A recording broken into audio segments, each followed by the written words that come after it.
नमस्कार मंडळी, स्वागत आहे तुमचं सगळ्यांचं आपल्या लाडक्या युट्यूब चॅनलमध्ये। व्हिडिओ व्हिडिओ लाईक करा आणि चॅनलला सबस्क्राईब करून सोबतचं बेल नोटिफिकेशन ऑन करा आणि हा व्हिडिओ शेवटपर्यंत नक्की पहा आणि या व्हिडिओला हाईप करायला अजिबात पण विसरू नका। तर मित्रांनो, फायनली आपली कमळी पोहोचली तिच्या वडिलांपर्यंत। तर दुसरीकडे मात्र आता ऋषी समोर आलं सगळ्यात मोठं सत्य, तर अन्नपूर्णा आजींना बसणार सगळ्यात मोठा धक्का।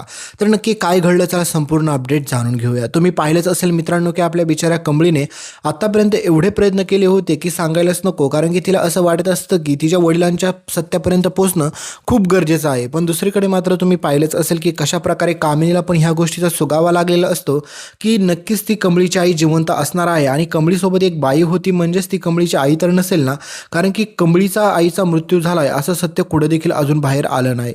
आणि ह्या सगळ्या गोष्टीमुळे मात्र कामिनी प्रचंड घाबरलेली असते। तर पुढे कामिनीला चक्क आता कमळीची आई सापडते, म्हणजेच आपली गौरी, आणि तेथूनच कहाणीत सगळ्यात मोठा ट्विस्ट येताना पाहायला भेटेल। तर दुसरीकडे मात्र नयनतारा खूप सारे प्रयत्न असे करत असते की काही जरी झालं तरी ऋषीमध्ये आणि कमळीमध्ये काहीच घडलं नाही पाहिजे, त्या दोघांची भेटच झाली नाही पाहिजे, त्या दोघांच्या मध्ये मैत्रीचं नातं तर सोडा, प्रेमाचं नातं देखील कधी बनून द्यायचं नाही, ह्या सगळ्या गोष्टींमध्ये मात्र तिने खूप रस पकडलेला असतो। तर पुढे दुसरीकडे सगळ्यात मोठा कहाणी ट्विस्ट असा येणार आहे मित्रांनो की अन्नपूर्णा आजीने गेल्या एवढ्या वर्षी जी प्रतीक्षा पाहिली होती, एवढ्या वर्षी जी वाट पाहिली होती की तिला तिची मोठी नात भेटेल, तर फायनली मित्रांनो तिला देखील हे सत्य समजतं की कमळीच तिची खरी नात आहे। कारण मित्रांनो ह्या कामिनीच्या मूर्खपणामुळे सगळं सत्य बाहेर येणार आहे, कारण की एवढ्या दिवस ह्या कामिनीनेच खूप सारे प्रयत्न केले की कमळीचं आणि कमळीच्या आईबाबतचं सत्य ह्या लोकांना कोणाला समजलं नाही पाहिजे, त्यासाठी त्यांनी खूप सारे प्रयत्न केले होते। पण फायनली तुम्हाला सगळ्यात महत्त्वाची गोष्ट पुढे पाहायला भेटेल की मात्र ह्याच मूर्खपणामुळे मात्र ह्या कामिनीच्या आता खरं तर कमळीचं सत्य बाहेर येतं।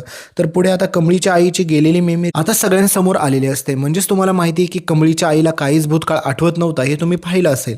तर पुढे तुम्हाला सगळ्यात महत्त्वाची गोष्ट हीच पाहायला भेटणार आहे की आता कमळीच्या आईला तिचा सगळा भूतकाळ आठवतो आणि ज्यावेळेस मात्र ती कामिनीला पाहते त्यावेळेस मात्र तिला अजूनच जास्त राग येत असतो, कारण की तुम्हाला माहितीच आहे की जे काही भूतकाळात गोष्टी घडल्या होत्या त्याच्यानंतर मात्र कमळीच्या आईला फक्त कामिनी, कमळीचे वडील हे सगळे काय आठवत असतात, पण बिचारीला अजून पण पूर्ण भूतकाळ आठवत नसतो, त्याच्यामुळे खूप सारे प्रॉब्लेम घडत असतात। तर पुढे मात्र तिला सगळं काय सत्य आठवतं।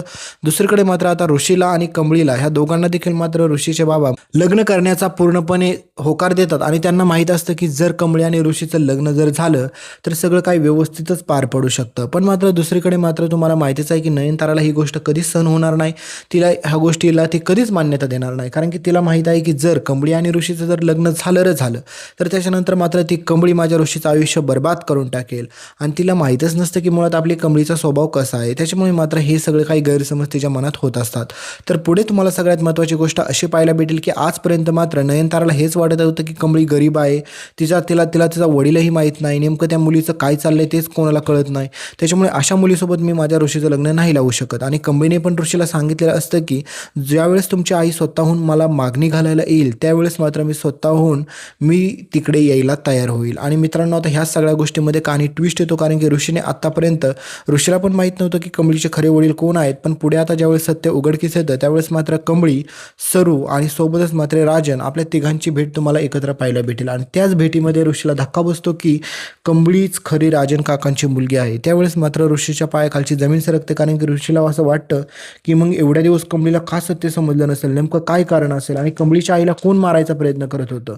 तर ह्या सगळ्या गोष्टी मित्रांनो पुढे बाहेर उघडकीस येतात आणि ह्या कामिनीचा प्लॅनिंग मात्र आपल्या तुम्हाला समजेल पुढे की अन्नपूर्णा आजींना समजतो, कारण की ती पुढं आता कमळीला आणि सोबतच तिच्या आईला संपवण्याचा प्लॅनिंग बनवत असते। तर अन्नपूर्णा आजींच्या कानावर सगळी खबर पडते आणि तिला कळतं की कमळी माझी खरी नात आहे। तर पुढे आता अन्नपूर्णा आजीला सत्य समजल्याच्या नंतर ती कमळीला आणि तिच्या आईला वाचवू शकते का, ह्या सगळ्या गोष्टी पाहणं पुढे खूप रंजक ठरणार आहे।